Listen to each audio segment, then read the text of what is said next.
Look at this stuff here, eh? Isn't that beautiful? So beautiful. Yeah, and I didn't do that. Mother Nature did that.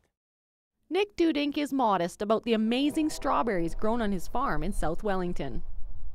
So we're just lucky that we have a wonderful climate this year, and the yield, I must say, the yield is probably one of the best years on yield.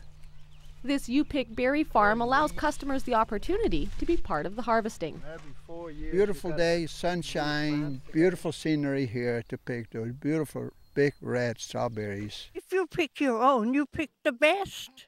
We want to have strawberries for in the winter time to eat, all season. So it's kind of nice just to open your freezer and have some fresh strawberries. It's fun, it's fresh air and fresh fruit. I have done this for several years now, and I think these are the best berries on the whole island. It reminds people or teaches them what nature has to offer and what peace and quiet really are, and what that sense of I have a sense of harmony here, and I think other people do too. Lavonne Garnett has been picking berries since childhood, and it's continued to be a significant part of her life. In fact, she credits gooseberries for bringing her and Nick together before they moved here to South Wellington 6 years ago and turned what was a hayfield into this farm. He did so much work to make this happen, and you could see all the plants that were planted.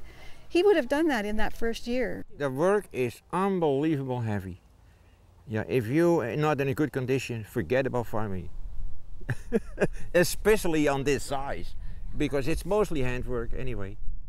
The thing that struck me one day was he was putting all these plants in it, and he plants so many at a time. It's unbelievable how fast a man his age can plant. He outdoes even the other younger helpers. And so he said to me, he said, you know, every plant thanks me for putting it into the ground. Yeah, that's true. Yeah. When I put the plant in the ground, I know it's going to grow. It will not die. After spending his whole life farming, Nick agrees there are some trade secrets. There is something that you learn over decades, you know. Yeah. And experience, yeah. The experience I have is unbelievable. You know, I've been farming in Ontario, where I came fresh from Holland, for instance, and they do it different down there. But you know, I mixed my experience with that from what I learned in Ontario, and it works out wonderful. He's a spiritual man. He farms from the heart. He farms because he loves it and he loves his plants, and he does everything with love and respect. So that's why everything, I think, grows. That's the trade secret, you know. And an important part of You Pick Berries is berry picking etiquette. There is actually a way to pick strawberries. The first thing people should know is you won't be able to use these cardboard containers. Bring your own bucket. And what else is there to picking berries? Well, you need to be careful with the berries, for one thing, and that seems like an obvious thing, but some people don't realize. So you should, lift your bushes gently. You look for the nice dark red ones because they'll have the most flavor. That one, it has some pinkish, it's not that dark, so I wouldn't pick it. I'd turn it over and let it ripen up for another day. So I'll look for a nice, here's a beautiful one.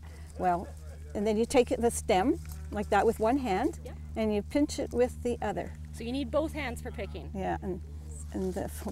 So then you gently just look over, and you don't want to miss the good berries because they'll spoil if you leave them. So you look for all the nice red ones, and you get them all out, pick them all out of an area, and then you can move down. But the important thing, I think, is to use two hands and grab a stem, and do the pinch. That's pinching it off. Pinch. Yeah, you pinch it off, snap it off, and then you don't even have to handle the berry. You just basically holding it like that. So then you put it in gently in your container so you don't bruise it, and then And your pail shouldn't be too big, because if you bring a big pail, you're going to find that they mush up on the bottom, unless you're making jam and you don't care. It went very well. There are still a lot of good berries there and not too many pickers. So it's very easy to fill a bucket or two.